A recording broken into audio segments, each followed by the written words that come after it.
Claro, óbvio, está na cabeça de todo mundo, tarifa, comércio.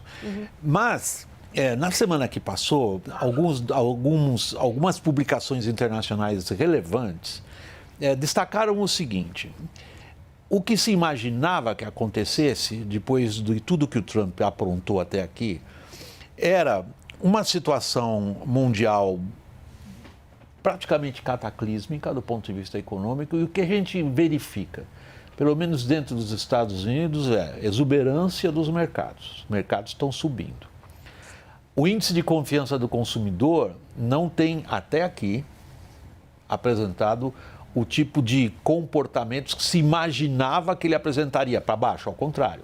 O índice de confiança do consumidor, os últimos, parece ser saudável. Os investidores continuam comprando dívida americana, embora a Big Beautiful Bill dele prometa uma paulada na dívida monumental, nunca antes vista naquele país. E aí, Samuel? Eu acho que tem duas coisas aí.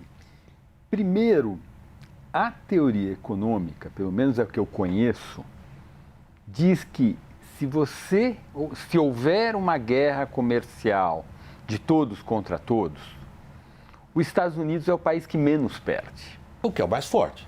Porque o mais forte é o que tem um déficit permanente, né? Tem características, tem um poder de monopólio, né? Tem um poder de mercado, não de monopólio de mercado, tem uma série de características que faz.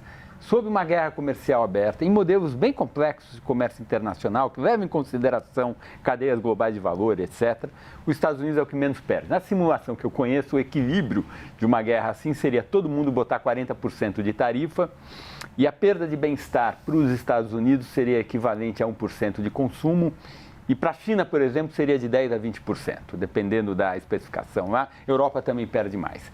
Então, a primeira coisa é, do ponto de vista só de bem-estar, todo mundo perde numa guerra comercial, mas a teoria econômica, até onde eu conheço, diz sim, o Trump tem mais poder de barganha do que os seus pares, e é por isso que um monte de gente faz algum acordo, se bem, como Estevam lembrou-nos, a gente tem que esperar os detalhes, tem que ver os acordos, as letras miúdas, para entender exatamente o que está acontecendo.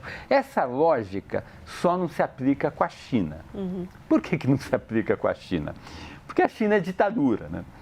Perda de bem-estar é uma ameaça crível entre democracias, né? Daqui 1 ano, 2 anos, eu tenho uma eleição, minha capacidade de arcar com uma perda de bem-estar é menor. E aí o Trump pode exercer sobre os seus parceiros comerciais esse maior poder de barganha que ele tem, dadas as características da economia americana. Com a China, não. Porque lá o Xi Jinping, ele não tem eleição ano que vem, nem daqui a 2 anos, nem daqui a 3 anos, ele pode impor à sua sociedade uma perda de bem-estar. Agora tem um segundo ponto. O medo dos economistas é que a gente ficou, desde o final dos anos 80 para cá, construindo cadeias globais de valor, que foi responsável por uma boa parte da taxa de crescimento da produtividade do trabalho que houve no mundo. Maior especialização, maior comércio. Então, desglobalizar é um desastre para o mundo, para o bem-estar.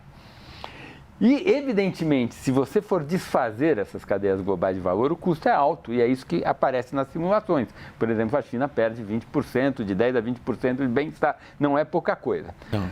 Agora, a China e o Xi Jinping, ao contrário aqui do nosso presidente, fala pouco e faz muito, né? Então, naqueles insumos, eles estão retalhando, põe lá algum imposto sobre as importações de bens dos Estados Unidos, bens e serviços para a China, mas aqueles bens que são muito importantes, são essenciais para as cadeias produtivas locais da China, os empresários se organizam, vão lá para o Partido Comunista e dizem, esses insumos que eu importo dos Estados Unidos, eles são importantes. Microchips. Não põe tarifa aqui, não. Aí o Partido Comunista vai lá e não põe. Tá? Então, não está havendo a retaliação chinesa naqueles itens que são muito importantes para o funcionamento da cadeia global chinesa.